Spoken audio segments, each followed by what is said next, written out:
বিহারে ভোট শেষ আর এবার বাংলায় ভোট আসন্ন। কি ভাবছে এই রাজ্যের আমজনতা? কোন কোন ইস্যুতে ভোট দেবেন তারা? জি 24 ঘন্টায় মতামত জানালো পাবলিক।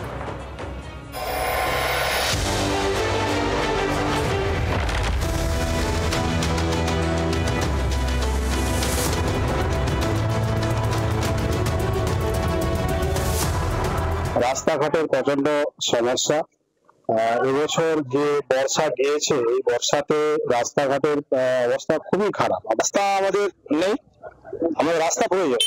লিডারের কাছে খুশি নয়, আমরা একটু ভালো কাজ করলে খুশি হতাম। এই যে আমরা ব্রিজের জন্য অনেকবার আবেদন করেছি, রাস্তাঘাটের জন্য আবেদন করেছি, উনি কিছুই আমল দিচ্ছেন। রাস্তার কন্ডিশন খুব খারাপ।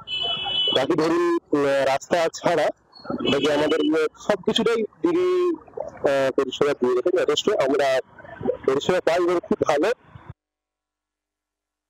এই অঞ্চলে ওনার যে বিধায়িকা যে ফান্ড আছে, ওই ফান্ড থেকে প্রচুর কাজ করেছে। স্কুল থেকে আরম্ভ করে আমাদের मंदिर तरुण থেকে রাস্তাঘাট যায় প্রচুর কাজ করেছেন। हम लोग देखते रास्ता में जा रही हैं, उतर के देख रही हैं, लाइट है, रास्ता है, तो जितना उनका प्रशंसा किया जाए कम है। বিধানসভা ভোটের আগে উনি যেরকমভাবে মানুষের বাড়িতে বাড়িতে এসে প্রতিশ্রুতি দিয়ে গেছিলেন, ঠিক সেইভাবে যখনই ভোট হোক তারপরে হোক ওনাকে যখনই মানুষ ডেকেছে পেয়েছে।